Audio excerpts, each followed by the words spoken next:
Venu au 20e meet-up de réinventer, 20e atelier de réinventer la formation en présentiel. Donc, bonjour Régis, tu vas bien? Il y en a qui me font des grimaces. Donc, j'ai prévu une petite présentation. L'idée ce soir, c'est de co-construire ensemble la réponse à la question qui sont quels sont les bénéfices du présentiel dans la formation à distance, sachant que dans la salle d'attente, sachant que actuellement le présentiel existe depuis fort longtemps, la formation à distance existe aussi depuis fort longtemps, sauf qu'il y a eu un truc qui s'est passé à partir de fin février, début mars, qui a considérablement rebattu, changé la donne. Et donc, moi, ce que je me suis dit, c'est que ça serait bien ce soir qu'on prenne un temps pour échanger, pour partager sur, finalement, si on regarde la formation à distance, c'est pas uniquement de l'asynchrone, c'est pas uniquement je regarde une capsule vidéo, je lis un texte, je réponds à un quiz. Il y a plein de moments où on va être en présence, on va être ensemble, on va être en synchrone. Et à ce moment-là, moi, ce que j'ai remarqué et ce que j'ai vécu durant le confinement et avant, c'est quelquefois, on nous propose à distance du soi-disant présentiel qui n'est pas globe-globe. Donc, comment faire pour effectivement utiliser les mêmes bénéfices du présentiel quand on est à distance? Donc, j'ai déjà mis… Alors, pour ceux et celles qui viennent d'arriver, je vous publie dans le chat le lien vers ce qu'on appelle un Jamboard. Alors, Jamboard est un outil qu'on va utiliser ce soir et vous allez sur la page 2. Après, je vous dirai où c'est et vous allez pouvoir voir les différentes attentes et questions qui ont été posées par vos collègues. Alors, qu'est-ce que c'est qu'un meet-up pour ceux qui éventuellement ne connaissent pas? Le principe, c'est pas une formation. C'est-à-dire que ce soir, moi, je fais des formations sur la formation à distance, le digital, animer, concevoir, etc. Le but ce soir, c'est de réunir des personnes qui ont de l'expérience et qui vont échanger, partager sur un sujet. Alors, j'ai mis un certain nombre d'éléments. Alors, sérendipité, le hasard va peut-être faire que vous allez rencontrer quelque chose que vous ne connaissiez pas. Donc, l'idée, c'est d'être ouvert. C'est l'auberge espagnole. Moi, j'attends ce soir d'apprendre des trucs, d'échanger des trucs. Toutes les questions sont les bienvenues et j'ai une nette préférence pour des retours d'expérience complétés par des apports plutôt que de simples apports. Parce que je vois passer beaucoup de documents, beaucoup de textes super intéressants, mais quelquefois, je me rends compte que ça manque un peu de pratique. Donc, ce que je vous propose ce soir, c'est qu'on échange plutôt sur de la pratique, même si tous les apports, les formalisations sont intéressantes. Et on a tous en tête, je pense, qu'on est des professionnels, ou pour ceux qui sont des professionnels, c'est qu'on parle beaucoup des neuromythes, etc. Les mythes d'aujourd'hui sont les vérités d'hier. Et ce qu'on va dire aujourd'hui, peut-être que demain, tout le monde dira « non, mais c'était n'importe quoi ». D'accord ? Donc, il n'y a pas de bonne réponse. On dit ce qu'on veut. On a le droit de ne pas être d'accord, on n'a pas beaucoup de temps ensemble, donc on va essayer de ne pas faire du consensus mou. Alors, juste pour présenter quelques éléments, j'ai créé ce meet-up il y a 4 ans, parce qu'effectivement, je m'étais rendu compte qu'avec l'arrivée du digital, le présentiel en prenait plein la figure. Mes clients commençaient à dire, il n'y a pas besoin de se réunir, on va tout faire à distance. Et je me suis rendu compte qu'à ce moment-là, ils disaient ça, parce qu'ils vivaient souvent du présentiel à faible valeur ajoutée, du descendant. Or, il existe depuis fort longtemps tout un tas d'animateurs qui font du présentiel à forte valeur ajoutée. Aujourd'hui, c'est le 20e atelier, c'est le premier que je fais à distance. Ça faisait longtemps que je voulais le faire à distance.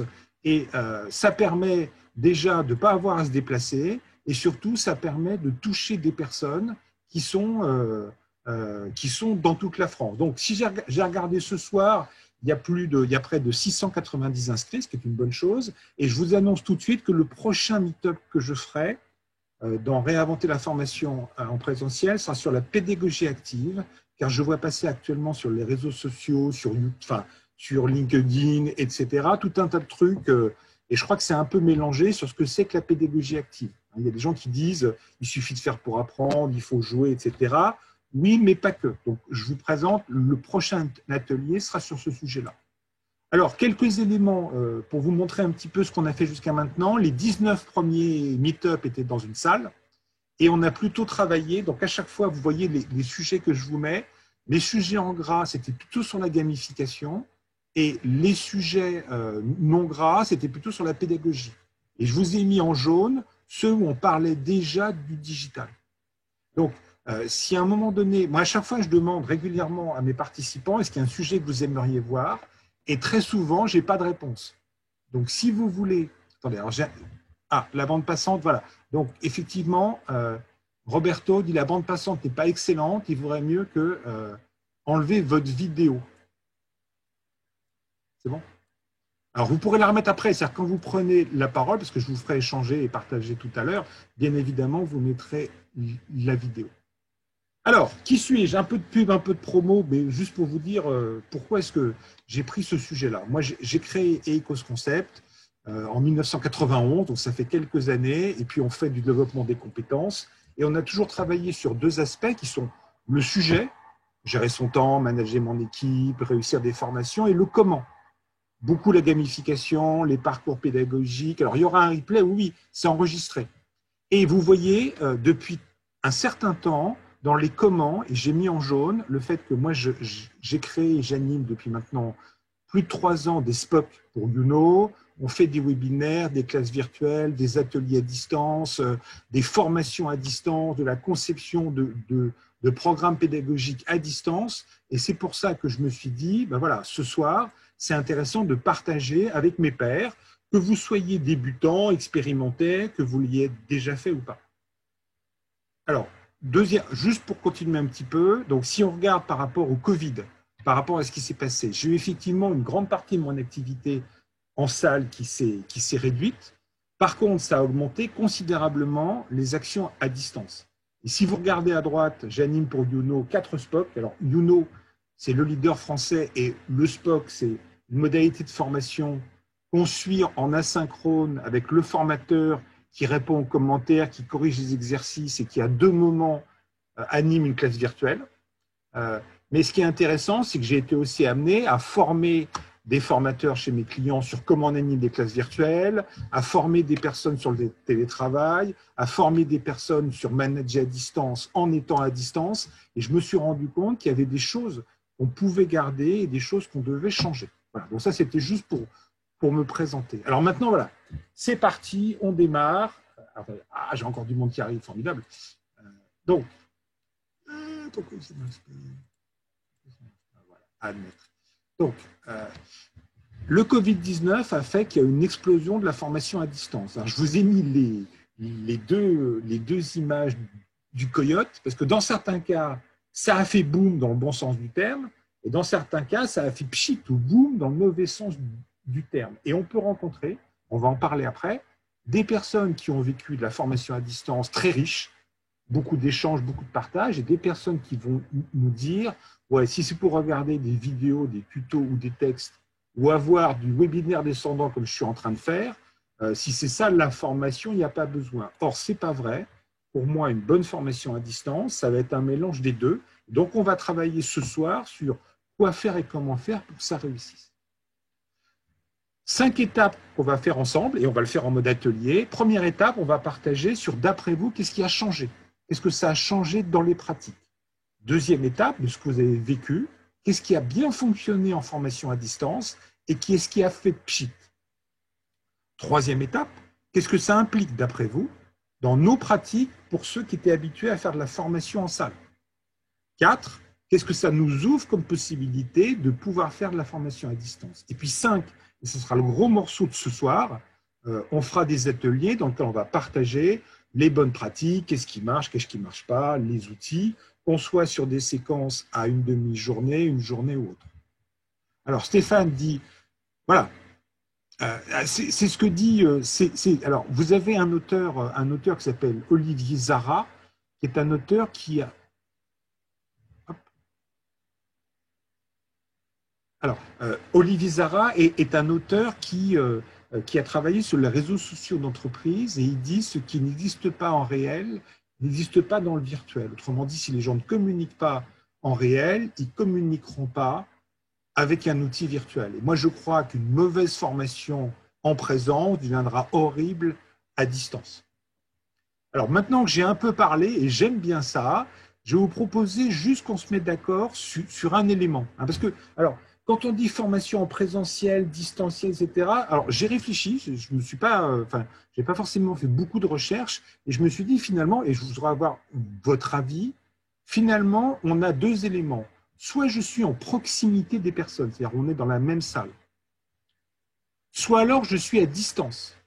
Et on va retrouver un acronyme qui s'appelle ATAWAD, Anytime, Anywhere, Any Device. Je peux me former quand je veux, où je veux, et avec différents outils. Sauf que quand on va être en formation en présentiel, le Anytime, ça ne fonctionne pas.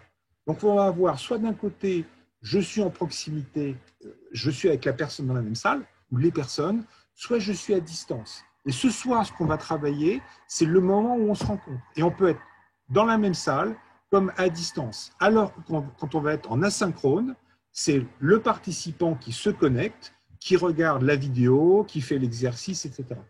Qu'est-ce que vous pensez de cette… Est-ce que ça vous parle? Est-ce que ça vous paraît en phase, hein, parce que présentiel, distanciel, proximité, distance, etc. Est-ce que vous achetez ou est-ce que vous voyez… Enfin, donc ce soir, on va bien bosser sur je vais être à distance, mais on est en présence. C'est-à-dire les moments où j'ai une personne, deux personnes, trois personnes, 10 personnes, ce que je dois faire pour avoir des formations présentielles, même s'il y aura d'autres moments, je vais m'appuyer sur de la synchrone.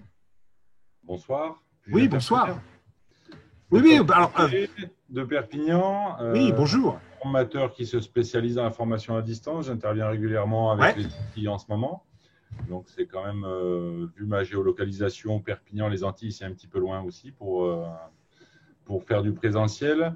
J'aimerais ajouter un petit commentaire. Allez-y, allez-y. Le ATAWAD, à mon sens, est valable même lorsqu'on fait du synchrone, puisque ça peut permettre, avec en parallèle une plateforme d'apprentissage, de mettre les supports qu'ils ont vus. On sait bien qu'on arrive à tenir l'attention de nos apprenants un certain temps. Il y a des moments où ils vont rêvasser autre chose, donc ils peuvent rater certaines informations. Tout à fait. Donc le anytime peut être valable si en parallèle on leur met à disposition tout ou partie des supports utilisés lors de la classe virtuelle. Absolument. Et ce qui serait intéressant, c'est et on le verra dans les avantages, c'est que ça nous permet aussi de faire des choses même quand on n'est pas là. Tout à fait. Hein, de se dire, bah, tiens, ça je leur enverrai après, ou je leur enverrai avant, ou ils pourront aller. Voilà. Donc c'est chose qu'on n'avait pas forcément en salle. Une fois que la salle est finie, c'est fini. Enfin, c'est fini. On part sur le même principe que les formateurs en présentiel qui font leur cours, hein, peu importe la modalité de cours choisie, et qui fournissent à la fin un document en ligne avec un résumé de ce qui s'est passé sur la séance. Ok, excellent. Non, mais vous partagez? Alors, hein, le but, c'est que s'il y a quelqu'un qui a une question, on échange, on partage. Si je puis me permettre, c'est aussi intéressant de garder la plateforme, même si on fait de la formation en présentiel, parce que non seulement on peut y mettre ce dont on a parlé, mais on peut rajouter des ressources. Alors là, vous êtes en train de faire l'activité 4 ou 3 dans lequel j'avais prévu quels sont les avantages de pouvoir faire à distance. Mais je suis désolé. Je ne non, commencerai pas. Non. On le bossera après. Non, mais effectivement, c'est intéressant de se dire qu'est-ce que ça m'apporte en plus de pouvoir me retrouver à distance, en dehors du fait qu'on n'a pas besoin de se déplacer. C'est déjà pas mal, quelquefois. J'ai une petite intervention aussi. Allez, c'est fait pour ça. Oui, en fait, indépendamment du déplacement, je rejoins ce qui a été dit avant. Même quand on fait du présentiel, en étant dans la salle, avoir une plateforme permet toujours effectivement de garder des ressources pour exprimer une idée et même juste tout simplement faire un petit suivi en fait. Ça permet si on a une formation sur 3 jours, admettons, ça permet de laisser des ressources le premier jour et le deuxième jour voir où en sont les gens sur la plateforme, etc. Je trouve que la plateforme c'est aussi un très bon moyen de garder un lien de suivi, même quand on fait que du présentiel, sans le faire à distance, en visio ou quoi que ce soit. Tout à fait, tout à fait. Ce qu'on appelle le présentiel augmenté, c'est-à-dire ce que je vais utiliser dans mon présentiel pour augmenter mon effet, mon efficacité, ce qu'on fait avant, ce qu'on fait après, enfin, etc. Oui, exactement. On est d'accord. Hein, c'est pour ça que, enfin, si on regarde, quand on parle du digital dans la formation, projeter un PowerPoint, on était déjà sur du digital.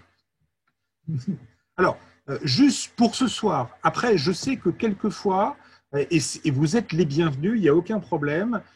viennent dans ce meet-up des personnes qui ne sont pas forcément en train de former des adultes en poste dans les organisations. Ce que je vous propose ce soir, c'est qu'on se focalise plutôt sur je suis amené à former des personnes en poste, c'est-à-dire ce sont des formations de courte durée.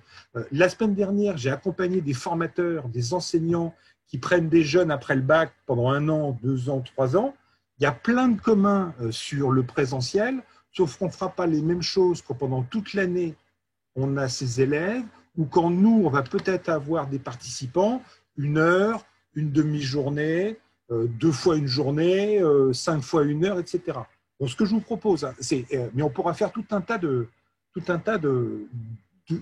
digressions, c'est qu'on se focalise plutôt sur des personnes en poste qui sont adultes. Okay. Alors après, Marie disait l'accompagnement, oui. À la fin, on travaillera sur quelles sont les bonnes pratiques quand on accompagne une personne. C'est bon? Alors, maintenant, je vais vous proposer un petit sondage. Alors, c'est où déjà? J'aime bien savoir qui est dans le groupe. D'accord? Alors, quel est votre degré de pratique de la formation présentielle à distance? On est bien d'accord, hein, à distance. Alors, je vais passer le sondage.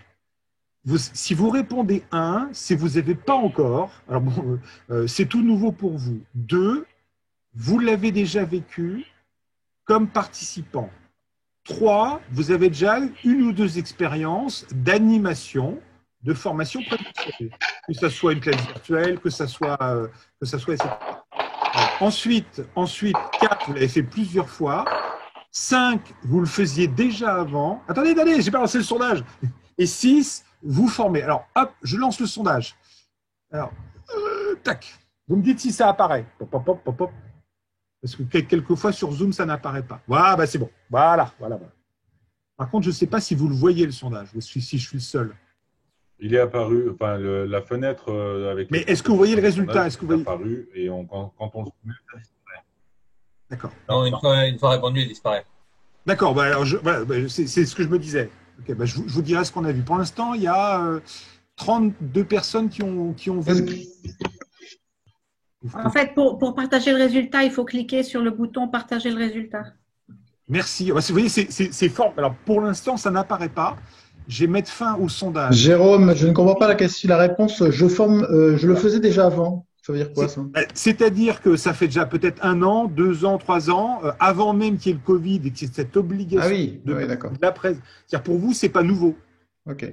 Voilà, c'est comme moi, par exemple, ça fait 4 ans que j'anime des SPOC, des classes virtuelles, etc. Même s'il y a eu une explosion, voilà, avant la crise sanitaire, avant que ça devienne… Oui, Marie, je suis d'accord, il y a plein de formateurs qui n'ont pas attendu ça.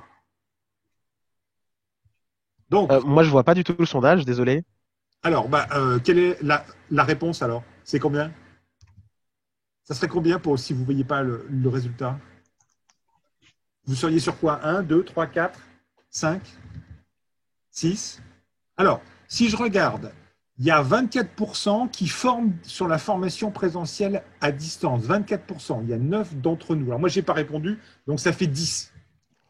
Il y en a 4 sur 43 qui le faisaient déjà avant. Ce qui veut dire que dans la salle, vous avez à peu près 14 personnes qui le faisaient déjà et qui le font souvent. Vous avez après 10 personnes, voilà, Ariel, vous avez à peu près 10 personnes qui l'ont fait plusieurs fois. Vous avez 5 personnes qui l'ont vécu 1 ou 2 fois, 8 personnes qui l'ont vécu comme participants et 3 personnes pas encore. Oui, alors, 5. Alors, par moment, n'hésitez pas à poser des questions à vos collègues dans le chat. Synchrone, c'est on est en même temps. Asynchrone, c'est on n'est pas en même temps. C'est-à-dire que je peux regarder, moi, la vidéo à 9h du matin, là où un autre apprenant le fera à 11h ou le fera un autre jour. C'est-à-dire on est en asynchrone, on n'est pas en même temps. Synchrone, c'est ce qu'on est en train de faire maintenant. On se réunit de telle heure à telle heure et on vit une expérience. C'est bon? Et pour les concepteurs de parcours, alors c'est aussi bien votre degré de pratique, hein, c'est aussi bien concepteur qu'animateur. Hein. Donc, c'est intéressant parce que ça veut dire que… Donc, pour afficher les résultats… Hop, je vais mettre fin au sondage, partager les résultats. Voilà, bon ça. Ah, voilà, formidable, merci. C'est bon? Vous voyez les résultats? Oui. Donc, oui. Tout à l'heure, je vais faire des sous-groupes. Et alors, normalement, vu le nombre de personnes qui ont déjà de l'expérience, ça devrait être super intéressant en termes de partage. Et si on a de la chance, on aura aussi bien des personnes expérimentées que moins expérimentées. Voilà, donc ça, c'était un premier point. C'est une excellente nouvelle. Alors, donc ça, je vous ai demandé. Donc maintenant, je vous propose qu'on aille sur le board et qu'on regarde un petit peu vos questions. Puis on va ensuite passer à la première activité qu'on va faire en sous-groupe. Donc, quand vous allez voir sur le board, qu'est-ce que vous remarquez en termes d'attente? Qu'est-ce qui ressort le plus? Des astuces, des trucs, les bonnes pratiques, les outils, des tuyaux, Les échanges. les échanges, se mettre d'accord sur les mots. Je regarde en même temps que vous. Hein. Là, voilà, en quoi le présentiel, les sensations complémentaires. Ah ben super, super, super. Alors, ce que je vais vous proposer, c'est qu'on travaille maintenant sur le premier point. C'est d'après vous, qu'est-ce qui a changé avec la Covid-19? Qu'est-ce qui s'est passé? Qu'est-ce que ça a donné? Et vous allez aller sur le board numéro 3. D'accord? Et là, ce que je vais faire dans Zoom, c'est que je vais créer des groupes. D'accord? Et pendant 5 minutes, par petits groupes, vous allez échanger et partager et vous allez mettre au fur et à mesure des éléments. Quand je vous demande ce qui a changé, hein, c'est par rapport à ce que vous connaissiez. Or, ça dépend qui regarde. Si vous êtes déjà dans le digital et dans le présentiel, vous allez juste vous dire ce qui a changé, c'est le virus. Mais peut-être il y a d'autres choses qui ont changé. Donc, je vais créer des groupes de façon parfaitement aléatoire. Donc, vous êtes 44. Je propose qu'on crée des groupes. Vous pourrez nous rappeler comment on utilise le board, s'il te plaît? Alors, vous êtes sur la page du board. Est-ce que vous voyez la page? Ce qui a changé, est-ce que vous la voyez ou pas? Non? Alors, hop, nouveau partage. Tac, nouveau partage. Je change. Je vais sur l'écran Jamboard. Ouf. C'est bon, Isabelle, tu vois? Tu vois ce... Ici, à gauche, vous avez un petit icône représentant un post-it. Vous cliquez sur le pense-bête à gauche, vous écrivez ce que vous souhaitez, vous faites enregistrer et il apparaît sur le board, que vous pouvez ensuite déplacer. Donc, ce que vous allez faire, c'est je vais créer 10 équipes de façon parfaitement aléatoire. Les 10 équipes, il y aura 4 à 5 participants par séance. Vous échangez entre vous et l'un ou l'une d'entre vous, ou au fur et à mesure, vous écrivez. Ce qui est intéressant, c'est que ça va vous permettre aussi de regarder en même temps, c'est pour ça que j'ai fait ça, ce que les autres mettent. Donc, on y va, c'est parti. Je fais commencer toutes les séquences. Donc, options, vous pouvez revenir quand vous voulez, régler le compte à rebours dans 5 minutes, tout va bien, voilà. Le board, donc je vais partager le board tout le monde puisse le voir, mais vous pouvez aller directement dessus. Moi, je veux bien essayer de résumer un peu parce qu'il y a tellement de trucs. Hein. Ah oui, alors c'est bon, vous voyez le board? Vous le voyez tous? Oui. Voilà. Oui. Alors, sachant qu'après tout ça, on va le télécharger, vous l'aurez, enfin, c'est ça qui est intéressant. Donc 2 minutes. 3 minutes. D'accord. En fait, on a essayé de classer selon des catégories. Donc, il y avait toute une catégorie sur les outils techniques. Il y a des tas de choses qui sont liées à la technique et voilà. Ça a changé beaucoup de choses sur la pédagogie, le design, l'hybridation des cours, le découpage autrement, le timing, inventer des nouveaux icebreakers, des nouveaux jeux, toutes sortes de choses comme ça.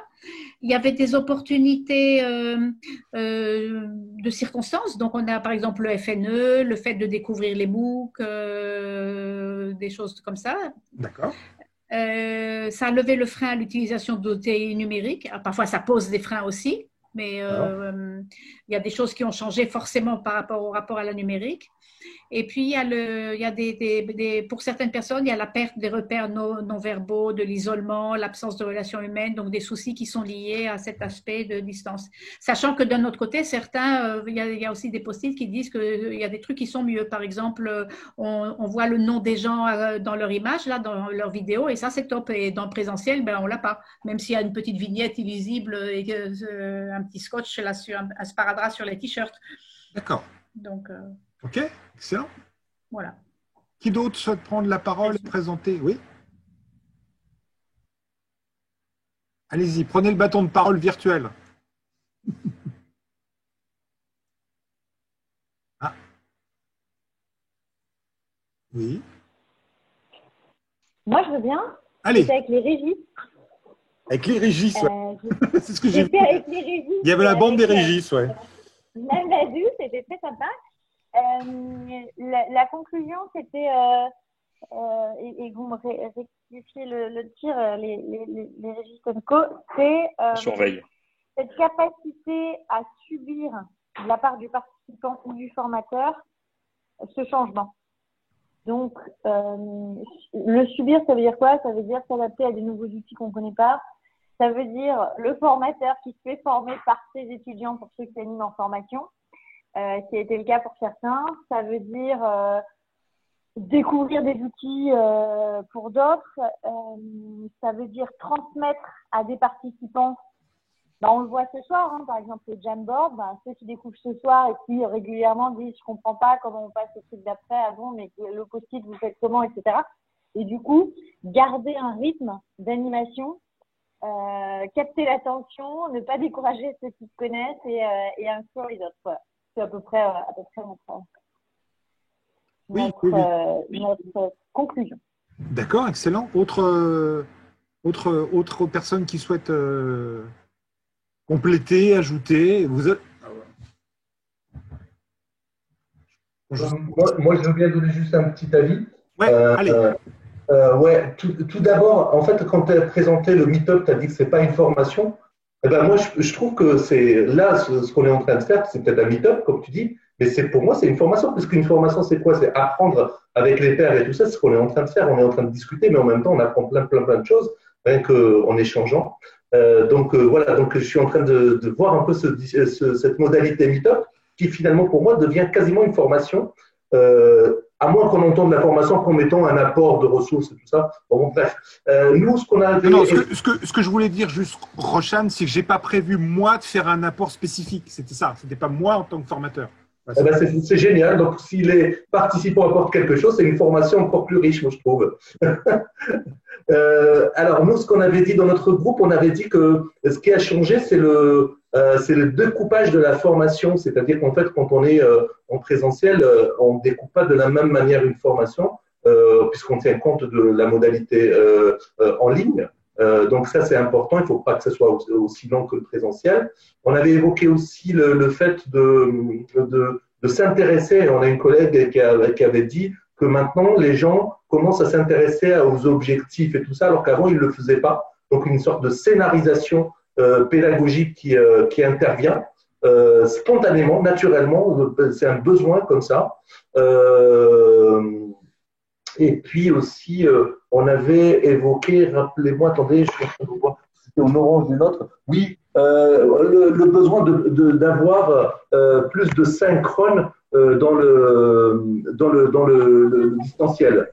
C'est-à-dire qu'en fait, on a besoin de moments comme celui qu'on vit actuellement depuis le Covid. D'accord, voilà. Excellent. Ouais, très bien. Non, mais alors, quand j'ai dit que je ne fais pas une formation, c'est-à-dire moi j'ai prévu des ateliers et puis on échange, on partage. Hein, c'était juste par rapport à ça, mais c'est une formation ce qu'on fait ce soir, c'est un partage de pratique. Donc c'est une modalité de formation. D'accord, excellent. Est-ce qu'il y a quelqu'un d'autre? Je vois qu'il y a quelqu'un qui dit, comme dirait Tiagui, il faut laisser les fous manager l'asile, sachant que plus on monte dans les étages, plus ils sont fous, et tout en haut, il y a la direction. Bon, est-ce que quelqu'un veut rajouter ou est-ce que comment vous y retrouvez? Jérôme, je parlais en formation. Je parlais en formation, quoi. En fait, pour le coup, effectivement, c'est ce qu'on est en train de faire, quoi. C'est qu'il faut aussi accepter que le fond vienne des participants, ce qui se faisait très bien en présentiel et qui est encore plus efficace, je trouve, en distanciel. Voilà. Par contre, ce que vous évoquez, c'est qu'au début, il faut que les marches soient petites pour que les apprenants qui n'ont pas l'habitude ne soient pas perdus par la technique. Hein, c'est ça. Mais c'est comme une carte mentale. Hein, faire un mind mapping, c'est super, mais la première fois que les apprenants découvrent, on sait que toute leur énergie cognitive, elle est prise par comprendre ce machin-là. C'est quand on a fait 2 ou 3 qu'on est à l'aise. Oui. Comment on fait, comment que ça marche? C'est la question qui se pose et on perd énormément de temps. On est confronté souvent à une certaine forme de rupture numérique. Ouais, ouais. Avec, je le constate quasi quotidien aujourd'hui, beaucoup de gens utilisent le smartphone ou la tablette. Ce n'est pas forcément le meilleur outil ou du moins le plus adapté pour de la formation synchrone participative. Puisque je fais des mind mapping, je n'utilise pas cet outil fourni par Google parce que c'est inclus dans une version payante. Il y a des outils gratuits. Alors forcément, on ne peut pas forcément les utiliser avec autant de monde puisque c'est gratuit, donc forcément on est assez limité. Mais vous avez Framasoft qui offre la possibilité d'utiliser quelques outils gratuits pour des petits groupes. Alors, juste ce que vous évoquez, c'est que le Covid, ça a amené une obligation. Comme dans beaucoup de changements, tant qu'on a le temps, tout le monde se dit qu'il faudrait que, et puis à un moment donné, quand on n'a pas le choix, contraint et forcé, on y passe. On y passe avec pertes et fracas, hein, quelquefois. J'invite tout le monde, tous mes confrères, toutes mes consoeurs, j'invite à vraiment s'intéresser à la formation à distance asynchrone. On change de paradigme, on peut être confiné demain. On ne sera pas reconfiné au niveau national, mais au niveau régional, comment feriez-vous pour continuer à gagner votre croûte malgré les beaux gestes de l'État, sans chercher à faire de la politique, ce n'est pas offert à tout le monde. Donc là, vraiment, intéressez-vous à ça pour ceux qui n'ont pas encore l'habitude de travailler avec ces outils. Ça nécessite beaucoup de temps, du temps de formation. Alors, l'auto-formation, ça a vite ses limites. Et je rejoins Roshan qui disait ça ressemble pas à une formation, mais forcément, on échange entre pairs, chacun a la possibilité de parler de ses outils. Et forcément, ceux qui ne les connaissent pas, ils découvrent. Moi, je découvre le dashboard là, de chez Google, puisqu'on n'y a pas accès de manière gratuite. C'est gratuit dans la suite. Ici, c'est gratuit. C'est dans la suite Google, c'est gratuit. Dans la suite Google? Ah oui, c'est un outil gratuit. Je vérifie. J'ai vu que chercher un certain nombre d'options que j'utilise beaucoup. Ah oui, voilà. Mais c'était pas accessible. Alors, je crois qu'il y a une version pro de Jamboard, mais là, c'est une version gratuite. D'accord. Alors, j'ai dit une bêtise, pardonnez-moi. Non, mais ça évolue, ça change en permanence. Donc, alors, qui déplace les post-it juste qui déplace les post-it en ce moment. Ce qui est très bien, juste pour remercier celui ou celle qui fait un peu de tri. Allez, que celui ou celle qui déplace les post-it se mette en avant parce que c'est super. Qui est le produit crafting? Vous pouvez être plusieurs. C'est moi. Ah, merci, excellent, parce que formidable. Parce que je vois les trucs qui bougent et je me dis, c'est pas moi. Oui, quelqu'un voulait rajouter quelque chose. Oui, je voulais rajouter une toute petite digression pour dire qu'en fait, une chose qu'on a aussi discuté, c'est que, mine de rien, la situation sanitaire a fait que même les cursus en proximité doivent changer. En tout cas, au moins pour moi. Dans la mesure où je suis sur des cursus avec énormément de manipulations et les manipulations ne peuvent plus se faire de la même manière. Les échanges, on parlait tout à l'heure, on ne peut pas toucher les gens en formation à l'introduction, mais là c'est encore plus vrai qu'avant et les gens ne peuvent plus se partager des outils, ne peuvent plus se partager du matériel et ça amène même des révisions de cursus en proximité. Oui, absolument. Absolument, parce qu'il y a un. Et donc, s'y applique. Moi, j'ai bossé avec un client sur ce sujet et s'est rendu compte, ça voulait dire qu'il fallait qu'il fournisse à chacun de ses apprenants quelque chose permettant. C'est sur du parfum. Il me dit, mais comment est-ce qu'on fait pour faire sentir les parfums qu'on a quand les gens sont à distance? Il dit, faut qu'ils les reçoivent à l'avance. Elle dit, c'est une sacrée logistique. Oui, parce que pour l'instant, sentir un parfum, voilà. Mais effectivement, ça demande de réfléchir autrement. Absolument. Bon. Oui, je pense, si je peux me permettre. Continue. Ah non, mais c'est fait pour ça, c'est fait pour échanger. Luc. Je pense que la question était qu'est-ce que le Covid, ou la Covid, comme vous voulez, a amené et a changé. Ouais. Moi, je pense qu'il y a eu un gros changement, c'est l'obligation. L'obligation, c'est la perception qui a été traumatisante pour beaucoup. Et donc, ce traumatisme, il s'est ressenti aussi dans l'utilisation des outils qui ont été un petit peu bousculés et donc qui ont donné une image du digital qui n'était pas toujours celle que l'on recherchait. Pour ceux qui connaissaient et qui pratiquaient, on s'est bien frotté les mains parce que c'était l'occasion de montrer nos savoirs et nos savoir-faire. Par contre, pour ceux qui étaient en rupture, ça a été quand même assez traumatisant. Et ce que l'on pouvait espérer comme récupération, on a eu un peu l'effet boomerang, c'est-à-dire beaucoup de déception par rapport à la complexité de la connexion, on en a entendu beaucoup parler, difficulté aussi de trouver le bon outil au bon moment avec le bon savoir-faire, la difficulté de pouvoir s'adapter très vite à des outils qu'on ne connaissait pas et que les apprenants ne connaissaient pas non plus, la difficulté de commencer une formation sans jamais avoir serré la main à personne. Et ça, c'est quand même assez traumatisant pour ceux qui avaient 20 ans d'expérience sur la chose et qui n'avaient plus ce contact. Et je pense que cette dimension d'obligation a fortement marqué les gens.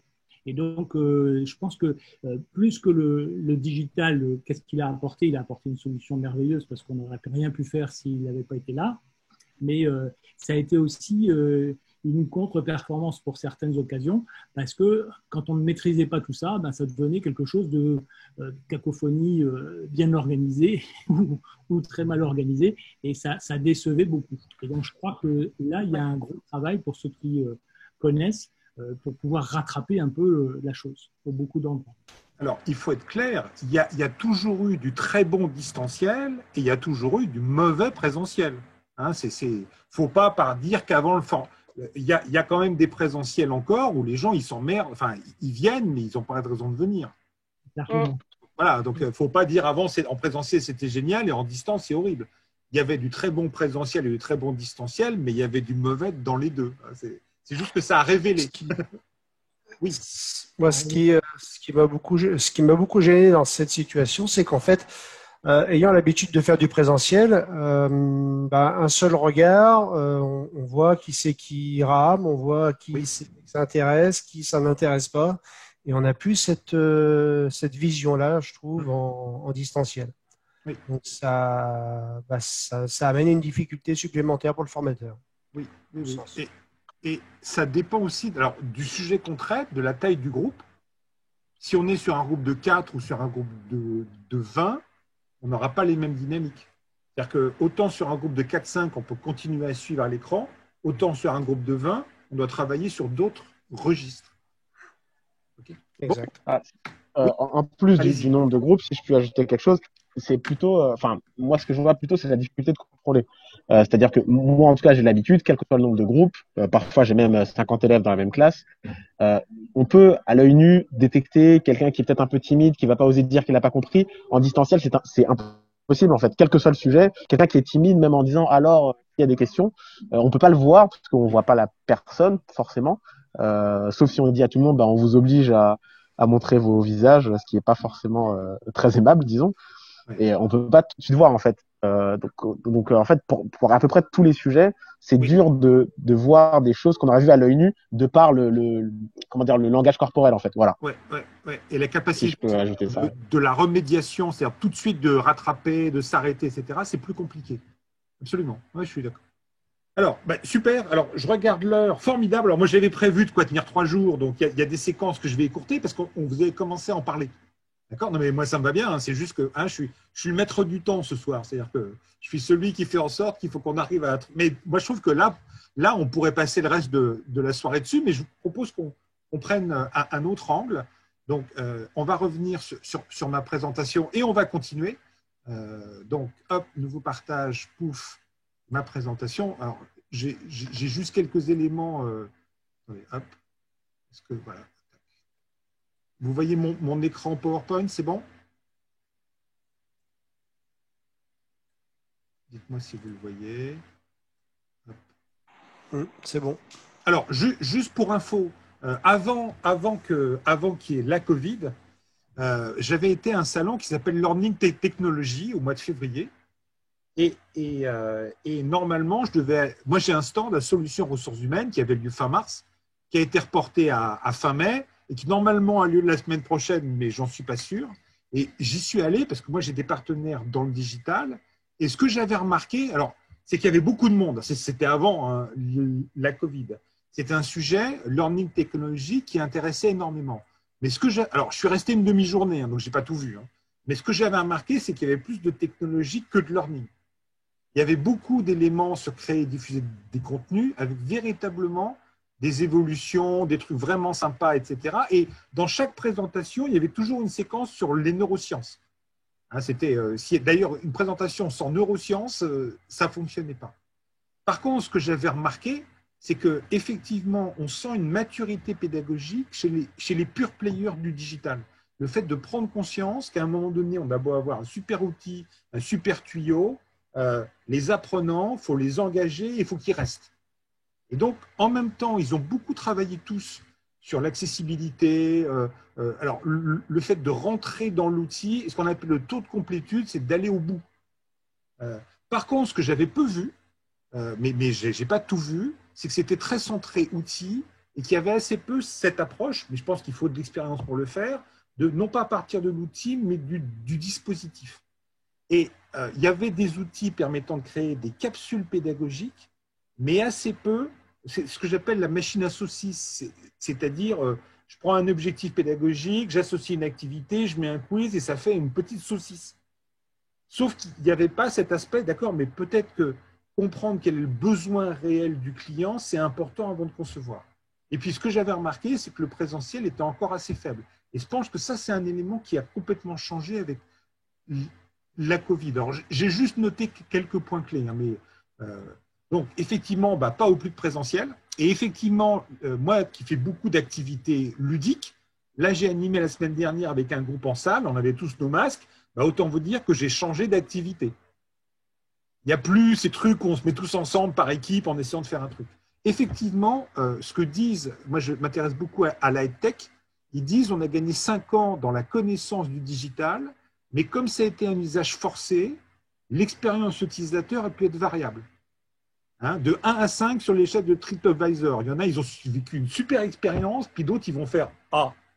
C'est ça. Donc, en même temps, donc on va récupérer. Moi, je vois, j'ai des clients qui me disent c'était super le digital, puis d'autres qui me disent ouais, non, mais quand on regarde ce qu'ils ont vécu, c'était principalement une succession de modalités. Et puis, un truc qui est apparu, mais qui a été renforcé, c'est pas nouveau, c'est déjà on forme pour que ça amène des résultats. Il suffit pas d'informer. Et effectivement, comme je le disais, passer du présentiel au distanciel, c'est pas simplement une traduction. C'est carrément une adaptation, c'est un autre registre, c'est autre chose. Ok, voilà, c'était juste pour. Alors je vois qu'au fur et à mesure. Sur ça, j'ai une petite chose à ajouter. Effectivement, récemment sur LinkedIn, il y a quelqu'un une entreprise, un patron d'entreprise qui disait qu'il était contre le télétravail. Et il disait parce que justement, c'était trop compliqué, c'était pas assez humain. Et le problème vient surtout en fait parce qu'on essaye parfois d'adapter ce qu'on fait en présentiel exactement à l'identique. Au virtuel. Alors qu'il faut, comme vous dites, s'adapter en fait. Donc s'adapter, ça veut dire créer de nouveaux usages, créer de nouvelles façons d'agir. Je veux dire, il y a des enfants qui ont entre 13 et 16 ans qui deviennent les meilleurs amis du monde sans s'être vus une seule fois, uniquement par Internet. Donc en fait, c'est juste de nouveaux usages en fait. Et c'est vrai que c'est pas facile pour tout le monde, surtout quand on a une fracture numérique.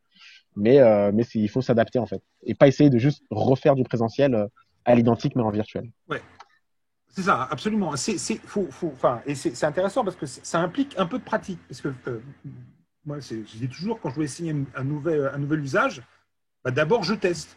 Par exemple, il y a 4 ans, je me suis formé à la plateforme qui s'appelait à l'époque IDOCO, Talentsoft. J'en ai choisi une, ça aurait pu être 360, Articulate, etc. Non pas que je voulais devenir concepteur pédagogique de modalités digitales, et je voulais comprendre comment ça fonctionnait. Et j'ai vu tout de suite que ce n'est pas parce que je savais où placer une image que j'allais faire des modules à valeur ajoutée. Par contre, je suis capable maintenant de voir ce qu'on peut mettre, ce qu'on ne peut pas mettre et ce qu'il faut faire. Et je pense que ça implique d'un peu cheminer, d'un peu de tester. Et il y a beaucoup de clients, je sais pas dans les organisations, avant, quand j'ai démarré, j'avais des interlocuteurs qui avaient un petit peu de temps. Maintenant, ils sont tous à la bourre. Ils n'ont pas forcément ce temps de monter en compétence et de tester. Est-ce que vous partagez ce point de vue? Si on veut du plug and play, que ça marche tout de suite et puis le truc qui fonctionne. C'est bon? Alors, je vous propose que sur cette séquence, on le fasse plutôt en mode rapide. Parce qu'on Alors, moi, finalement, si on regarde, et vous avez déjà commencé à en parler, donc je vous propose qu'on zappe cette séquence, mais qu'on en parle ensemble. C'est quoi les grands flops auxquels vous avez assisté ou dont vous avez entendu parler dans ce qui a été prévu dans la formation à distance, et on va dire surtout dans les aspects qui vendaient du présentiel. Vous voyez, parce que c'est quoi les grands flops? Vous n'êtes pas obligé de donner de nom. Hein. Ça... Ah oui. Je pense que les grands flops, c'est notamment les AFEST, hein, les ateliers de formation en situation de travail. Là, ils ont pris cher, hein, parce que du coup, ça ne peut pas se mettre en place. C'est ça. Ça oblige. C'est un élément supplémentaire. Effectivement, voilà. Ça a fait pchit en attendant qu'on puisse se revoir. Okay. Autre chose qui a fait flop? Moi, je propose vidéo interdite. C'est bien la vidéo. Voilà. Ah oui, c'est bien. Et puis, c'est l'une des bonnes pratiques numéro 1 dans le distanciel. Comme le VPN ne sont pas dimensionnés au départ du confinement, eh bien, la vidéo était interdite. Voilà, donc, ça a permis donc d'en rajouter sur les contraintes. D'accord. Autre chose qui a fait flop? Ouais, les entreprises qui pensaient que Skype, ça permettait de suffire. Oui, pareil. Ouais. Autre chose comme flop? Le truc qui a fait pchit ou qui est bord en vol ou... Non? C'est bon? Qu'est-ce qui a bien marché? Les tops, les révélations, les trucs que ça a confirmé? Le scribing, en tout cas la création de supports à la volée. Moi, j'avoue que je l'ai fait beaucoup avec sur certains aspects de la formation, et comme on le disait au départ, plutôt que de repartir avec des photos d'un tableau blanc à la fin de la formation que les participants vont ajouter dans leur portfolio de PDF, là, ils avaient un tableau complet qui reprenait l'intégralité de la formation, et ça a été un gros top pour moi. Ouais. Ce qui est intéressant, c'est qu'à distance, on peut co-construire les documents qu'on aura ensuite. On peut co-construire, on peut ajouter. Enfin, c'est un élément qu'on n'aura pas forcément en salle où chacun écrit son truc. Autre chose, autre top. On a pu toucher plus de participants. Certains qui ne viennent pas en présentiel pour diverses raisons ont pu se connecter alors qu'ils n'auraient pas pu venir sinon. Oui, absolument, absolument. Ça permet effectivement de démocratiser pour certains sujets à certains publics. Oui, autre point, autre top. Je me permets de revenir sur un flop encore. Je suis très triste ce soir. Le relationnel entre l'apprenant et le formateur, ça a en grande partie disparu. D'accord. Dans les tops, oui, dans les tops, c'est le fait que les gens puissent raccrocher à la formation même s'ils ne sont pas disponibles tout le temps. Donc, des gens qui normalement ne viendraient pas du tout parce que c'était loin, c'est compliqué, etc., ont pu participer même partiellement et se raccrocher grâce aux traces qu'on laisse sur les boards. D'accord. OK. Autre point?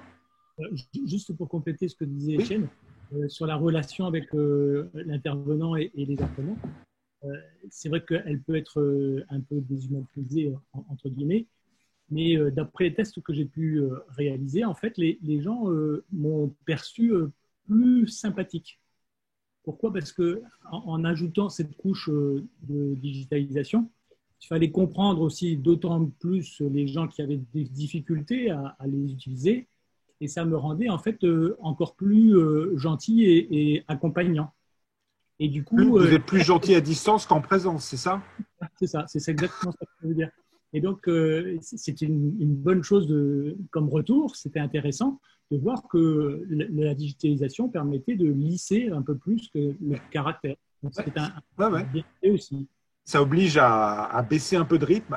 Là, j'étais avec des enseignants donc, qui sont avec des BTS, des alternants, etc., qui m'ont dit ça enlève les tensions dans le groupe, il y a moins de clans. Par contre, on sent bien quand on donne une épreuve que pendant qu'ils nous regardent, il y a des informations qui circulent. Pour rebondir sur ce que tu dis, c'est exactement ça. C'est sur cette catégorie de personnes qui étaient très difficiles à canaliser en salle, parce qu'il y avait une interaction énorme dans le groupe, qu'on n'a pas toujours chez les professionnels. Toujours, je dis bien, sauf quand c'est des professionnels de profs. Former des profs, c'est un beau métier. Hein.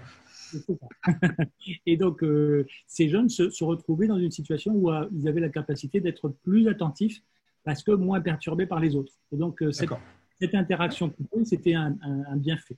D'accord. Alors, juste, moi, j'ai mis quelques éléments. Alors, hein, moi, ce que j'aime bien quand je prépare un meet-up, c'est que je pose mes idées, puis après, ça me permet de confronter ça. Moi, ce que j'ai remarqué, dans les flops, tous ceux qui se sont rendus compte que l'équipement était inexistant, obsolète. Moi, j'ai un client qui m'a dit qu'il faut former nos animateurs à animer des classes virtuelles. Et puis, quand je suis rentré dans le détail, ah ouais, mais il n'y a pas de webcam sur ordinateur. Ben, cool. Voilà. Quelquefois, il y en a qui ont cru que la formation à distance, c'était des bibliothèques de modalités. Je mets 200 vidéos à un endroit, 200 tutos, puis par l'opération du Saint-Esprit, les gens ils vont se former. Ou alors, on donne des parcours pour des personnes qui ont peu d'expérience ou d'habitude, soit de l'outil, soit de se former, et donc qui sont perdus. Alors, il y a eu aussi beaucoup de webinaires descendants. Et quand je dis webinaire descendant, hein, c'est pendant 40 minutes, la personne parle, et à la fin, il y a 2 vagues questions. Hein. C'est pas je parle 5 minutes, il y a un échange, etc. Ceux qui ont cru au tout digital. Alors, il y a eu aussi apparition durant cette période du klaxon, du bicasse, du caout, mais en veux-tu, en voilà. Et d'ailleurs, on se demande sur quoi on forme. Il y a eu cet aspect un peu balancier, c'est-à-dire je ne faisais pas des trucs en salle, donc parce que je veux à distance garder de l'engagement, je mets trop de jeux. Et puis alors surtout, il y a un impensé dans les boîtes, c'est ce que j'appelle l'éléphant au milieu de la pièce. Quand on les a 1 journée, 2 journées, 3 journées en salle, quelque part, même s'ils ont du boulot, c'est du temps qui leur est dédié. Dans beaucoup de boîtes, la formation à distance, ça reste en plus du travail. C'est pour ça que moi, de plus en plus, je propose à mes clients de faire des vraies sessions d'une demi-journée ou d'une journée pour qu'il n'y ait pas je les ai pendant 2 heures et dès que c'est fini, ils enchaînent sur une autre réunion. Hein, quelque part, il faut donner du temps. Ce n'est pas simplement de la formation en plus. Moi, j'ai carrément vu des gens qui m'ont dit moi, j'ai fait une formation FNE. Ah bon et ça s'est passé comment C'était tous les midis pendant 1 semaine. Voilà. Or, il faut laisser. Enfin, moi, je vois des clients qui faisaient déjà avant, qui disaient on met les personnes, on dédie du temps pour se mettre sur l'ordinateur et pour se former. Hein, voilà. Mais il y a ça. Et puis, les échanges à la machine à café, oui, alors même le café virtuel, c'est… Par contre, ce qui a bien marché, c'est effectivement, mais c'est comme tous les modèles, les personnes qui savaient déjà apprendre à apprendre, qui savaient, etc., ont parfaitement profité de cette modalité. Quand le parcours multimodal est animé, réellement animé, c'est ce qu'on est en train de faire, avec présentiel, enfin, moment synchrone, moment asynchrone, remédiation, travaux en sous-groupe, ça marche super bien. La distance permet aussi, vous le disiez, des modalités complémentaires. C'est-à-dire, je les ai pendant un moment, et puis après, on peut approfondir, on peut aller plus loin, on peut réactiver. Et quand on fait des classes virtuelles, alors très différent des cours virtuels, la vraie classe virtuelle, c'est-à-dire interaction, parce que vous avez beaucoup de classes virtuelles dans lesquelles on est assis comme à l'école, hein, dans le mauvais sens du terme. Mais quand on a des vraies classes virtuelles dans lesquelles c'est une mini-séquence de formation avec plein de modalités pédagogiques à l'intérieur, beaucoup de participants ont dit mais finalement c'est mieux que de rester assis une demi-journée à écrire ce que le formateur est en train de nous dire. Okay, alors ce que je vous propose, c'est alors juste, j'ai un petit peu réfléchi, ce que ça implique, on est d'accord, hein, faut de la vraie formation. On n'est pas là pour raconter des histoires, on est là pour les rendre capables. Mais pour former des formateurs internes dans les organisations, il y a encore beaucoup de formations qui sont de la présentation de contenu. Et ça, quand ça passe à distance, c'est horrible. On est bien d'accord. Hein. Quand vous avez un contenu législatif pleine peau avec les 200 pages qu'on présente, en présentiel, c'est horrible. À distance, c'est une torture. Le deuxième point, et vous l'avez évoqué, on va varier. Par moment, on va penser distance et proximité. On va penser, tiens, je fais ça avant, je fais ça après, et on va penser et plutôt que ou. C'est bon ? Et dernier point, ce que j'ai identifié, mais j'avais déjà fait une vidéo sur le sujet, ce qui est intéressant, c'est que la distance nous amène à faire prendre conscience à nos clients qu'un formateur, ce n'est pas uniquement les 3 points que j'ai mis en haut. Ce n'est pas uniquement un expert sur un sujet, ce n'est pas uniquement un présentateur, ce n'est pas uniquement un créateur de modalités, c'est aussi tout ce qu'il y a en dessous. Et je pense que le fait de passer à distance a rendu visible que c'était important. OK, sur le… Vous partagez… Enfin, après, moi, j'ai plein de clients qui le savaient déjà, puis j'en ai qui ne comprennent pas, hein, mais globalement, j'ai senti ça. Moi, il y a un point que j'aimerais compléter, si tu permets.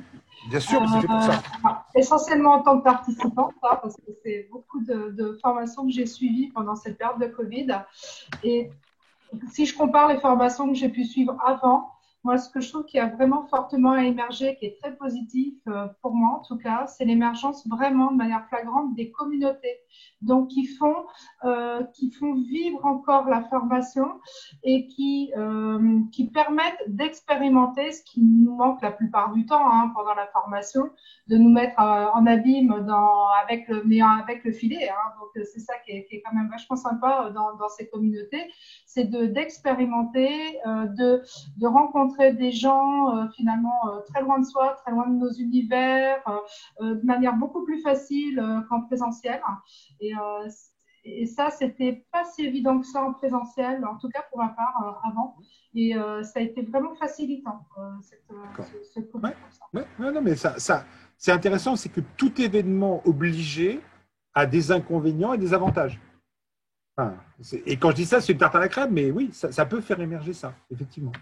Okay. Alors, ce que je vous propose, c'est qu'on aille sur le… Alors, je vais avancer, parce que ça, c'était pas important, Voilà. Moi, ce qui m'intéresse maintenant, en plus des personnes expérimentées, c'est qu'on travaille sur les bonnes pratiques. Ce que je vous propose, c'est la chose suivante. On va partir du principe que vous êtes déjà des vrais formateurs. On ne va pas remonter sur il faut qu'on ait un scénario pédagogique, il faut qu'on ait des contenus à valeur ajoutée. Enfin, on part déjà du principe qu'en présentiel, on tenait la route. Bon, alors, comme tous, on avait des zones de progrès, mais on tenait la route. Et ce que je vais vous proposer, et j'ai prévu dans Jamboard, plusieurs planches. Vous allez vous mettre en sous-groupe et vous allez déjà noter ce qui est général. On ne va pas le reprendre à chaque fois.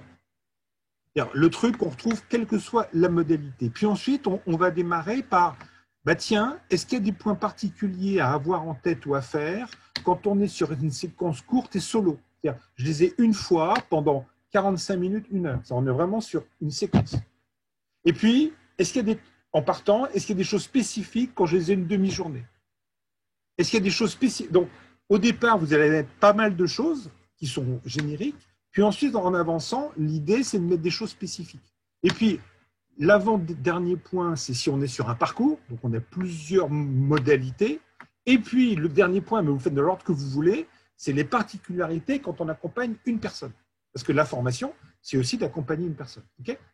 Donc, si vous allez dans Jamboard, vous avez effectivement, j'ai mis des planches, alors je crois que c'est, vous regardez, j'ai mis en général, durée court, 2-3 heures. Ce que je vous propose, c'est de partager les bonnes pratiques spécifiques, c'est-à-dire qui sont liées, amplifiées par la distance, le fait qu'on ne soit plus ensemble et en même temps qu'on soit en synchrone. C'est bon? Ça vous va comme… Donc, et là, je vais vous laisser 25 minutes, parce que c'est un point important. Et puis ensuite, on fait le point. D'accord? C'est bon? Est-ce que vous voyez un sujet que j'aurais oublié? Ou est-ce que globalement, j'ai essayé de cartographier les principaux éléments? Ça vous va? Sinon, je rajoute. Alors, je vais maintenant créer des groupes et on va faire des groupes de 6. Pourquoi est-ce qu'on va faire des groupes de 6? Comme ça permettra encore plus d'échanges et dans les restitutions, d'avoir moins de personnes. Donc, je vais diviser en équipes. Alors, non, recréer, voilà, recréer. Et je vais faire l'équipe de 6, donc je vais faire 6 équipes. J'ai mis 22, n'importe quoi. C'est bon? On y va. Donc, je vous laisse. Ah, Isabelle, voilà, tu regarderas le replay. Donc, vous êtes. Voilà, je recrée. Donc, il est 20h20. On se retrouve dans 20 minutes, à 40. C'est bon? Allez, hop, c'est parti. Commencez. Clairement, quand j'ai prévu cette activité, vous savez, j'en avais prévu beaucoup plus, mais je préfère prévoir plus et zapper certaines séquences. Mais je savais pertinemment que en général, il y aurait plein d'éléments, que vraisemblablement, il y aurait beaucoup de personnes qui s'arrêteraient là. Et je me suis dit, mais quand même, c'est intéressant de voir s'il n'y a pas des particularités. Hein, mais oui, va dire, tester les outils en amont, quelle que soit la durée, ça va être important. Donc, ce que je vous propose, c'est qu'on aille sur en général. Et puis, on ne va pas forcément tout rebalayer, mais comme il y avait 5 équipes, ce qui est intéressant de voir, c'est qu'est-ce qui vous surprend, qu'est-ce qui vous étonne, ou est-ce que vous avez une question à poser à vos aimables collègues et confrères. Après, il y a beaucoup moins de matière, ce qui est normal. Qu'est-ce qu'on voit? On voit du avant, on voit du pendant. Alors, il y a à nouveau la petite souris qui nous fait du rangement. Donc, prévoir un co-animateur ou une co-animatrice qui range vos post-it. Donc, messieurs, mesdames, qu'est-ce que vous avez, enfin, qu'est-ce qui ressort? Qu'est-ce que vous voyez de ce… Mais Roberto, je suis d'accord avec toi, c'est beaucoup trop court. La prochaine fois, on fait 4 heures. Ce qui aurait pu être fait, c'est d'avoir pour chaque groupe une case. Oui, bien sûr. Une Slack. Oui. Mais j'avais pensé ça au début, mais je me suis dit, le premier sera le plus important. Tout à fait. Hein, c'est pour ça. Non, mais voilà, c'est ce que je ferais habituellement. Si j'avais 4 sujets différents, je ferais 4 équipes, ils seraient tournés, etc. Mais là, non. Oui, absolument. En gros, il nous manque des cases, quoi. Non.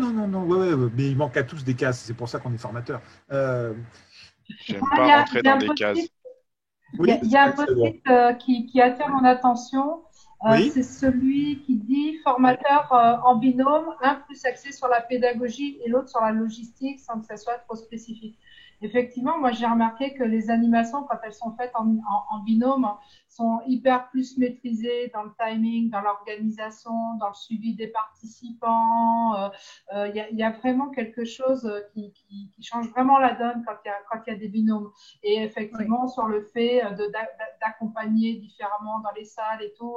Et ça, c'est vraiment quelque chose où on se rend compte que c'est tellement énergivore tout seul que c'est presque un prérequis de faire une bonne animation. Oui. Et encore plus dans le long. Oui, en fait, c'est moi qui ai mis ce post-it et c'est vraiment, maintenant, on essaye de généraliser ça, au moins pour les formations à forte valeur ajoutée. Quand on peut le vendre aux clients et l'expliquer aux clients, parce que ça coûte plus cher, effectivement, mais ça change tout, quoi. C'est tellement plus confortable pour tout le monde, pour les formateurs et pour les stagiaires. Il y a beaucoup plus de plus-value. Je pense que c'est encore plus important au démarrage d'un parcours pour bien les lancer, que le formateur et les apprenants soient à l'aise et qu'après, une fois qu'ils maîtrisent l'environnement, ça soit… Effectivement, c'est une très bonne pratique. Autre chose que vous voyez sur lequel vous souhaitez réagir, rebondir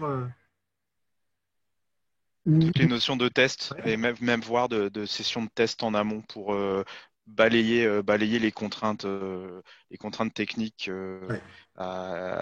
C'est quelque chose qui ressort pas mal. Ouais. Parce qu'en plus, quand on démarre, si on n'est pas à l'aise techniquement, le groupe, on démarre pas bien, quoi. Le groupe démarre pas bien, on démarre pas bien. Okay.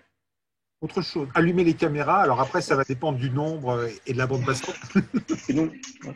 Oui. Et par rapport à ça, on a ajouté un élément, c'est avoir un copain dédié à la gestion du groupe. Pas au contenu, mais au groupe. C'est-à-dire quelqu'un qui va répondre au chat, quelqu'un qui va gérer la salle d'attente, quelqu'un qui va lancer le Jamboard pour laisser Jérôme libre dans sa formation. Par exemple, oui, mais c'est ce qu'on a prévu pour un client bientôt. On va avoir une conférence pédagogique où on aura une centaine d'apprenants et on sera deux. Il y aura le conférencier et celui qui fait tout ce qui fait que ça se passe bien. Mais effectivement, oui, c'est intéressant. Autre point? C'est quelqu'un qui est choisi, qui connaît bien l'outil. Hein, oui, qui soit à l'aise. Parce que s'il ne connaît rien, ne pas faire de faute d'orthographe, ouais, normalement, oui, mais bon, moi j'en fais plein. Mais oui, ça craint, oui. C'est bon? Écoutez, c'est super intéressant. Oui. tester la connexion. On retrouve pas mal d'éléments sur le matos. Sur le matos, c'est être à l'aise avec le matériel, enfin être à l'aise avec son utilisation. C'est un peu comme quand on arrive dans une salle en présentiel, s'assurer tout de suite que le vidéoprojecteur fonctionne, quoi.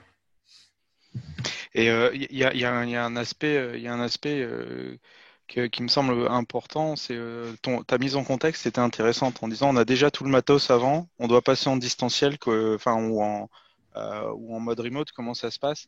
Un des aspects qui a été ultra troublant pour moi, c'est vraiment de retourner à la planche à dessin sur les activités et pas juste se dire tiens, j'ai une activité, comment je la passe en distanciel. Non, c'est quel est mon objectif et comment je réponds à cet objectif avec l'opportunité des distanciels.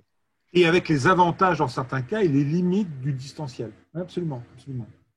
Alors après, il y a plein de choses qui vont rester, mais il faut remettre en question, absolument.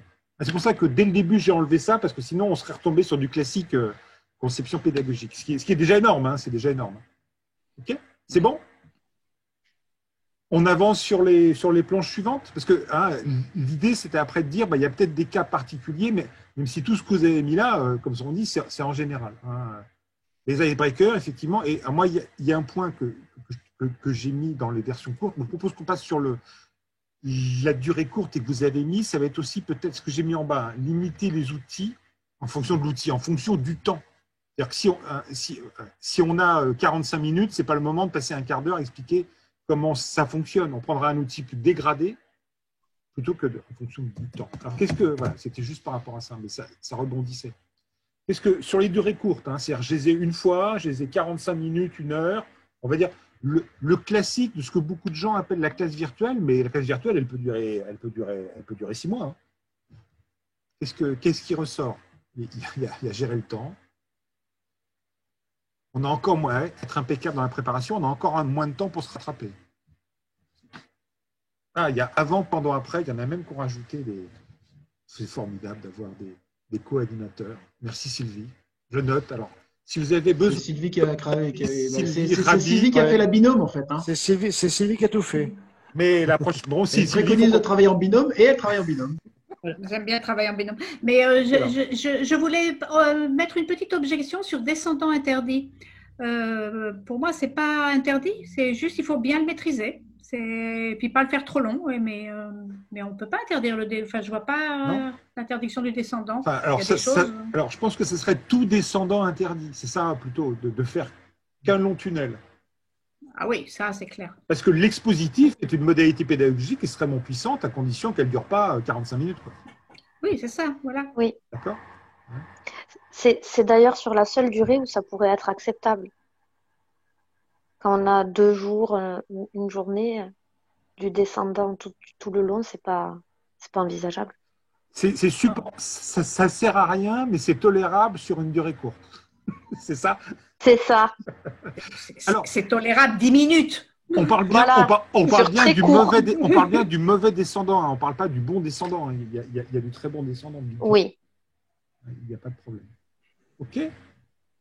Pré-communication, c'est intéressant parce qu'effectivement, si on a une durée courte, et c'est là où la distance peut aider, envoyer une petite vidéo, envoyer un pré-travail, ou après dire ça, j'ai commencé à le voir parce qu'en 45 minutes, j'ai pu les sensibiliser, et puis je leur mets un lien ou un accès pour aller plus loin, parce que je leur ai donné envie. OK ? Super. Donc, on avance. OK, durée courte, testée. On passe sur 2 à 3 heures. Donc là, c'est la même chose. C'est la demi-journée. Alors, qu'est-ce que vous avez vu ? Alors, pause, moi j'ai rajouté pause. Alors, moi j'ai un retour d'expérience, je voudrais avoir votre avis. Avec un client au mois de juin, plutôt que de faire 2 fois une demi-journée, je lui ai proposé 2 fois 2 heures, c'est-à-dire 10h midi, 14h, 16h.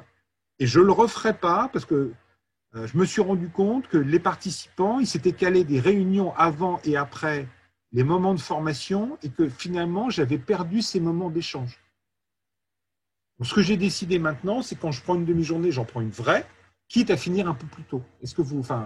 J'ai découvert ça en faisant. Vous partagez ce… Sauf si c'est 2 heures, mais si on est sur une demi-journée, qu'en pensez-vous ? J'en vois qui hoche la tête, je vois Étienne qui hoche la tête. Hein, okay. Ça diminue la capacité de concentration aussi. 2 heures, c'est quand même plus difficile, surtout si la réunion juste avant a été très mouvementée. C'est ça. On va la raccrocher après. Hein. Donc, alterner, objectif raisonnable, intégrer de la synchrone, effectivement. Séquence. Là, en 2-3 heures, on peut plus prévoir une séquence de transfert, d'atterrissage, qu'on pourra moins faire sur 45 minutes, parce que le temps de décoller…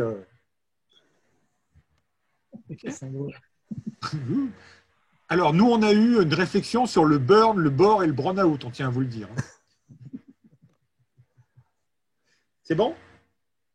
Voilà, donc ça, c'était… Maintenant, je propose qu'on… Alors, plus on va avancer, moins il y aura de post-it, normalement. Si on passe sur le 1 jour, sur le 1 jour, non, il y a pas mal de choses. Alors, qu'est-ce que vous voyez sur le 1 jour? Qu'est-ce qui ressort de particulier qu'on n'aura pas sur les durées plus courtes?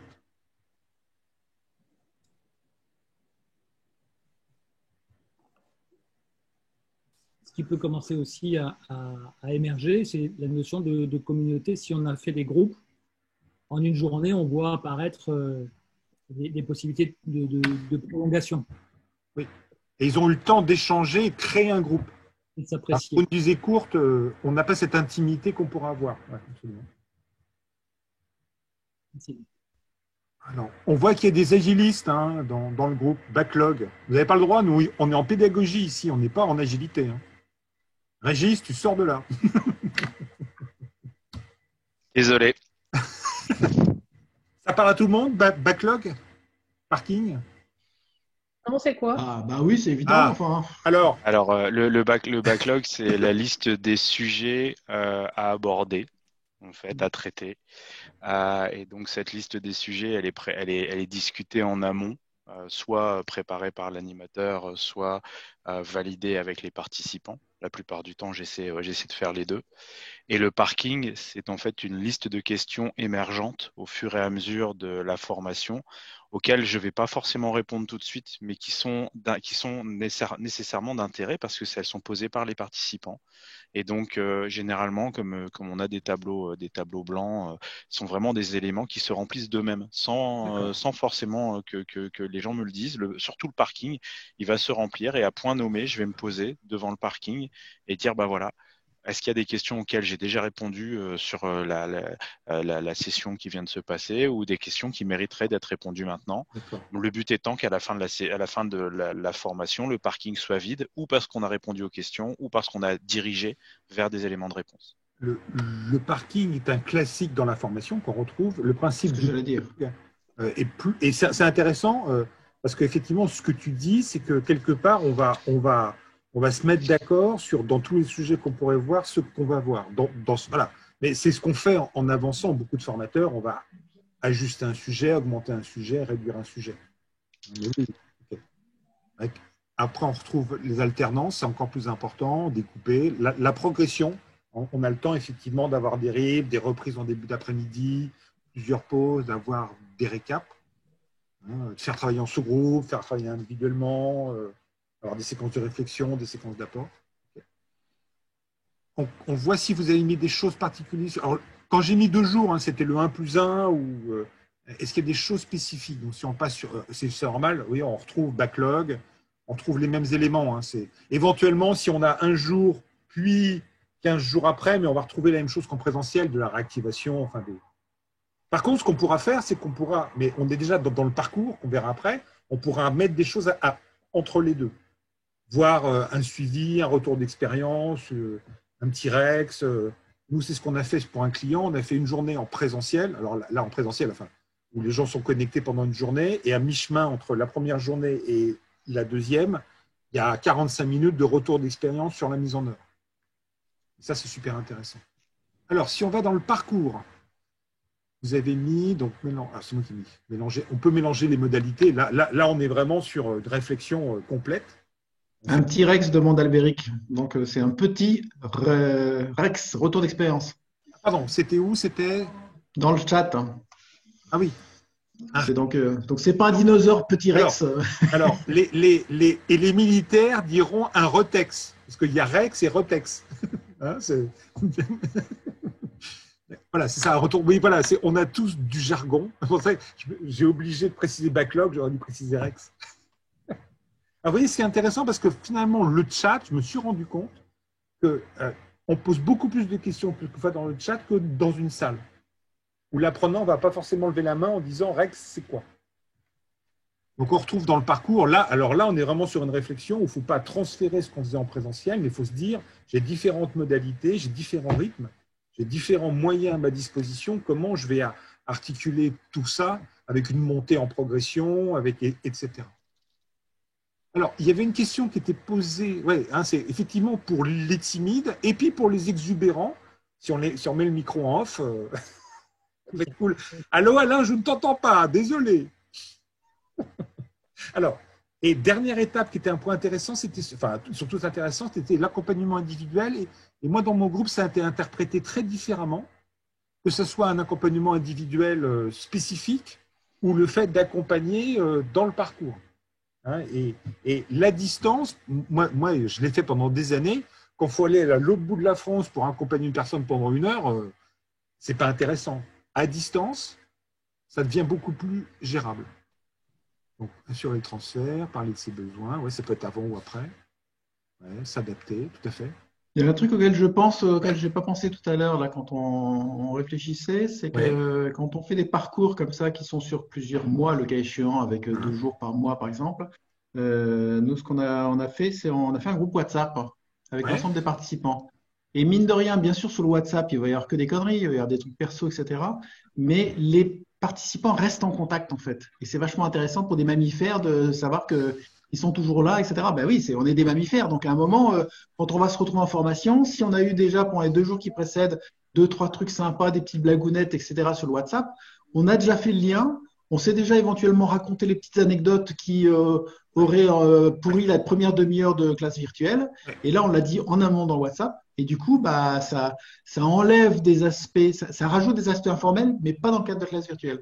Tu peux le rajouter, un groupe WhatsApp, alors un fil de discussion ou un Slack, enfin tout ce qui permet… Je vais le mettre dans le parcours. Voilà, tout ce qui permet, effectivement, dans le parcours, tout ce qui permet d'avoir un historique, créer une communauté, quoi. Moi, Oui, Karine. C'est exactement ce que j'ai vécu pendant le Covid, parce qu'à l'origine, je devais suivre une formation de 2 jours en présentiel. Et cette formation, donc, le formateur a dû la débrayer et la proposer en distanciel. Donc, 2 jours consécutifs initialement se sont transformés en 5 lives à 1 semaine d'intervalle.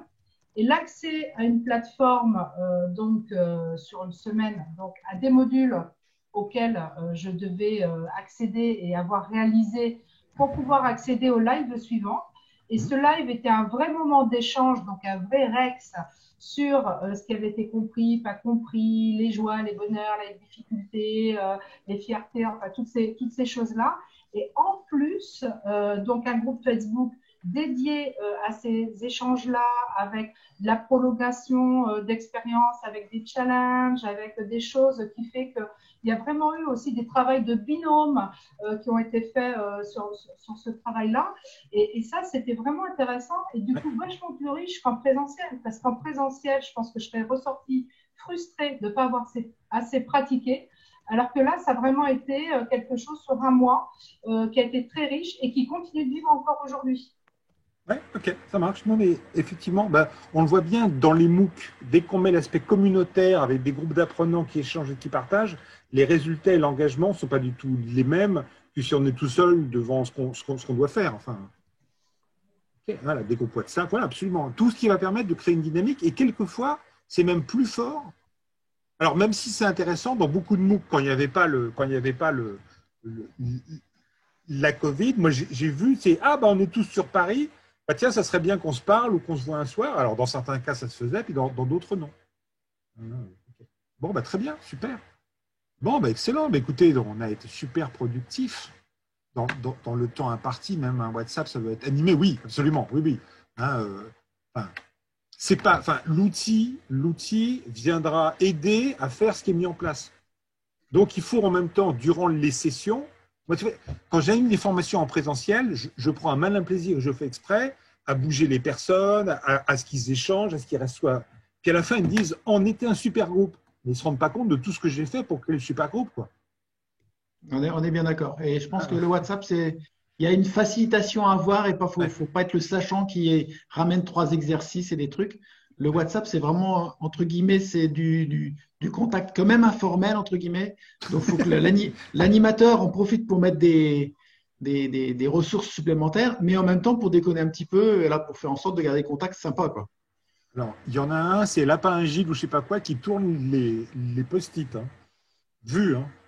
J'ai des traces, hein. Google me dit tout, je pourrais regarder qui a appuyé à quel endroit, qui a fait quoi. Hein. Attention. Hein. Bon, excellent. Bon. Alors, c'est Pangolin anonyme. Pangolin anonyme, ouais. Pangolin. Bon, alors, si moi. Si on revient juste au début, volontairement, je savais pertinemment que je ne pourrais pas répondre à toutes les questions et toutes les attentes. Mais ce qui était intéressant ce soir, c'était de profiter pour nous réunir et pour échanger nos différentes pratiques. Moi, ce que je vais faire, c'est suite à demain, je vais virer les pages qu'on n'a pas exploitées. Ce que je vais faire, c'est que je vais vous envoyer via Meetup ce que vous avez fait, et puis aussi quelques planches que j'avais écrites. Comme ça, vous aurez le support. C'est bon? Alors, moi, oui. Alors, a priori, je n'arrive pas à… Alors, à mon avis, c'est moi… Enfin, je pense que c'est moi qui dois télécharger au format PDF. Et a priori, ça devrait être bon. Parce que ça marche normalement. Peut-être, ouais, c'est bon. Moi, je vous le publierai demain. Hein. Alors, est-ce que ça vous a plu? Est-ce que ça vous a… Enfin, moi, je trouve que j'ai mis trop de sujets. C'est mon retour. Il faut que j'en enlève. Mais j'en mets toujours trop. De toute façon, c'est pas grave. Est-ce que ça vous a plu? Alors, ce que je vous propose dans le chat… Oui, merci beaucoup. C'est de faire un rôti. Vous savez, rôti. Alors, est-ce qu'il y a des agilistes qui peuvent expliquer ce que c'est qu'un rôti? Return on time invested. Et en français, ça donne votre appréciation de l'apport par rapport au temps que vous avez dépensé. Voilà. 1, j'aurais me fait pas venir. 5, je suis content d'être venu. 4, c'était bien, mais 3, beau. Voilà. Alors, vous mettez de 1 à 5 et surtout, si vous avez une suggestion, moi, ce qui m'intéresse, c'est les suggestions. Hein. Voilà, c'est parce que moi, je pense qu'on va continuer parce que je trouve super intéressant, mais il faut que je réfléchisse à comment animer ce meet-up avec cette modalité. Parce que c'est pas une formation. Hein. Mais j'ai noté, Roberto, il faut que je laisse plus de temps aux activités et moins à la phase de lancement. Ça, j'ai déjà noté. En temps réel, je me suis dit, merde. C'est bon? Tu as envoyé le sondage? Non, c'est juste dans le chat, pardon. C'est dans le chat. Non, mais je l'avais pas. On peut mettre 12 alors, parce que les 2 heures sont passées comme une lettre à la poste. Hein. Ah, bah super. Non, ça peut être aussi l'occasion de faire des partages de pratiques d'outils. Tu vois, Jamboard, je n'utilisais pas, j'utilisais Miro ou d'autres trucs. Et je me dis, celui-là, c'est pas mal. Je vais d'ailleurs l'utiliser dès demain soir. J'ai découvert lors d'un meet-up auquel j'assistais. Je me suis dit, mais c'est vachement bien.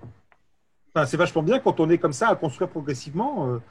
Moi, je trouvais que c'était un bon outil. Je ne sais pas si tu connais Space Desk. Non, je connais pas. En fait, j'avais pas un deuxième écran pour animer une classe virtuelle. J'avais besoin d'un deuxième écran pour les participants d'un côté et le PowerPoint de l'autre. Et pour laisser à mon fils l'écran de son PC de gamer, je me suis dit, il faut que je me trouve une façon de connecter mon téléphone dessus. Et il y a l'application Space Desk qui permet d'utiliser le téléphone comme deuxième écran du PC. Ça marche aussi sur un iPhone ou alors, je ne sais pas. Je crois que sur iPhone, il y a une autre appli. Mais sur Android, ça marche. Apple le fait plus ou moins naturellement. Nico, toi, tu l'as testé sur Apple. D'accord. Et l'avantage dans ce cas-là, c'est que si on fait ça sur une tablette, on se retrouve avec un PC qui est tactile, puisque la tablette est tactile. D'accord. Oui, Seb, je suis d'accord avec votre… un peu trop de sujets. J'aurais dû restreindre le nombre de sujets pour entrer plus en détail. Ça, c'est un retour. Je le note. Voilà. Et puis si Sylvie est disponible pour venir co-animer avec moi mes sessions, ça m'arrangerait bien parce qu'elle range bien les post-it. Alors Sylvie m'a envoyé un message comme quoi elle devait y aller. Donc je pense qu'elle a voulu tout le monde allait lui dire est-ce que tu es disponible, est-ce que tu viens? Alors, je connais Sylvie et elle a plein d'autres talents. Hein. Ah bon? Pas uniquement ranger donc vous pouvez la joindre, pas uniquement pour ranger les post-it, mais aussi pour vous accompagner un peu plus profondément. Dans les animations. Excellent. Ça marche. Bon, donc demain, je vais publier, je vous publierai ça, et puis je mettrai en ligne la vidéo, je pense, sur l'espace YouTube des ICOS. Enfin, je vais trouver un endroit. Comme ça, vous pourrez regarder. Vous pourrez, le regarder si vous le souhaitez, voir ce qui a été dit. Par contre, vous ne verrez pas les moments où on est en sous-groupe. Hein, Zoom ne prend pas ces moments-là. Donc, je pense que je vais faire une coupure. Hein. Je vais enlever les moments en sous-groupe. Sur ce, écoutez, je vous remercie de votre présence. C'était très sympa. Hein, merci beaucoup. Merci beaucoup. Au revoir. C'était cool. Et je pense qu'on va continuer à distance, mais avec moins de sujets et plus de temps pour échanger. Merci à tous. Merci. À bientôt. Bonne soirée. Et puis là, en plus, vous pouvez directement aller vous mettre dans votre lit si vous êtes chez vous. Il n'y a pas besoin de prendre le métro pour rentrer chez soi. Merci.